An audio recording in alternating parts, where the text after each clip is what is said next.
নমস্কার বন্ধুরা, welcome to শখের রান্নাঘর। শখের রান্নাঘরে তোমাদের সকলকে স্বাগত জানাই। আজ আমার রেসিপি মুগ পুলি পিঠে। তাহলে রেসিপিটি দেখে নেওয়া যাক। সবার প্রথমে আমি 250 গ্রাম মুগ ডাল নিয়ে নিয়েছি। আর এই ডালটা কিন্তু সোনা মুগ ডাল নিতে হবে, তাহলে এর গন্ধটা খুব সুন্দর আসবে। এবার আমি ডালটা শুকনো খোলায় ভেজে নেব। তো খুব বেশি ভাজার দরকার নেই, হালকা গন্ধ বেরোলেই আমি গ্যাসটা বন্ধ করে দেব। তো ডালটা কিন্তু আমি ভালো করে ভেজে নিয়েছি। এবার ডালটা আমি একটা পাত্রে নামিয়ে নেব। তারপরে আমি 1 থেকে 2 বার ভালো করে কষলে ধুয়ে নেব। তো ডালটা কিন্তু আমি ভালো করে ধুয়ে নিয়েছি। এরপরে আমি ডালটা সিদ্ধ বসিয়ে দেব। তো এখানে কিন্তু জলটা কম আছে, তাই আমি আর একটু জল দিয়ে দেব। আর এই জলের পরিমাণটা একটু বুঝেই দিতে হবে, যাতে ডালটাও সিদ্ধ হয়ে যায় আর জলও না থাকে। এবার আমি দিয়ে দেব স্বাদ মতো নুন। ডালটা সিদ্ধ হতে হতে আমি পুরটা করে নেব। আর পুরটা করার জন্য আমি প্রথমেই কড়াইতে দিয়ে দিয়েছি নারকেল কোড়া, আর দিয়ে দিয়েছি খেজুরের গুড় 100 গ্রাম, আর দিয়ে দেব 1 কাপ দুধ। এরপর আমি নাড়াচাড়া করে এটা একটা পুর বানিয়ে নেব।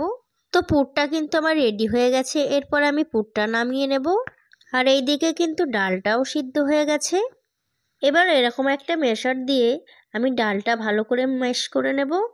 তো ডালটা কিন্তু আমি ভালো করে ম্যাশ করে নিয়েছি। এরপর আমি 1 কাপ চালের গুঁড়ো ডালের মধ্যে দিয়ে দেব। আর চালের গুঁড়োটা দেওয়ার পরে আমি ভালো করে নাড়তে নাড়তে একটা ডো বানিয়ে নেব। তো ডোটা কিন্তু আমার একদম রেডি হয়ে গেছে। এরপরে আমি গ্যাসটাকে অফ করে কিছুক্ষণের জন্য ডোটা ঢেকে রেখে দেব। এতে করে চালের গুঁড়োটা আরও ভালো করে সিদ্ধ হয়ে যাবে। তো ডোটা কিন্তু একটু ঠান্ডা হয়ে গেছে। এরপরে আমি ডোটা একটা বাটিতে নামিয়ে নেব। এবার আমি ডোটা হাতের সাহায্যে ভালো করে মেখে নেব।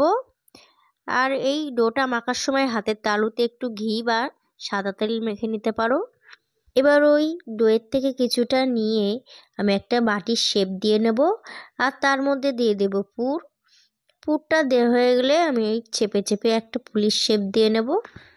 তো আমি কিন্তু এখানে একটা পুলি করে নিয়েছি। এইভাবে আমি বাকি সব কটা পুলি করে নেব। এবার আমি কড়াইতে দিয়ে দেব সাদা তেল। আর সাদা তেলটা যখন গরম হয়ে আসবে, আমি এক এক করে পুলিগুলো ভেজে তুলে নেব। পুলিগুলো কিন্তু আমি এক সাইড ভেজে নিয়েছি। এবার অপর সাইডটা আমি ভালো করে ভেজে নেব। তো অপর সাইডটা আমার ভাজা হয়ে গেছে। এরপর আমি পুলিগুলো তুলে নেব। এবার আমি একটা শিরা বানিয়ে নেব। শিরার জন্য আমি এখানে দিয়ে দিয়েছি 1 কাপ চিনি, আর দিয়ে দিয়েছি 1 কাপ জল।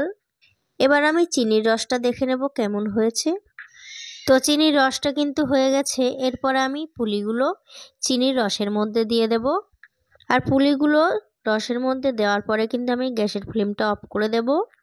তারপর রস থেকে তুলে নিলেই রেডি দারুণ স্বাদের মুগ পুলি পিঠে। তো রেসিপিটা তোমাদের কেমন লাগলো অবশ্যই কিন্তু আমাকে কমেন্ট করে জানাবে। আর যদি রেসিপিটা ভালো লেগে থাকে তাহলে একটা লাইক করে দেবে। আর তুমি যদি এখনও আমার চ্যানেলটাকে সাবস্ক্রাইব না করে থাকো, তাহলে অবশ্যই চ্যানেলটাকে সাবস্ক্রাইব করে পাশে থাকা বেল আইকনটিতে ক্লিক করে রাখবে। এতে আমি যখনই ভিডিও ছাড়বো সবার আগে পৌঁছে যাবে তোমার কাছে। তাহলে আজকের মতন এই পর্যন্ত। দেখা হচ্ছে অন্য কোনো রেসিপি নিয়ে। সবাই ভালো থাকবে, সুস্থ থাকবে। নমস্কার।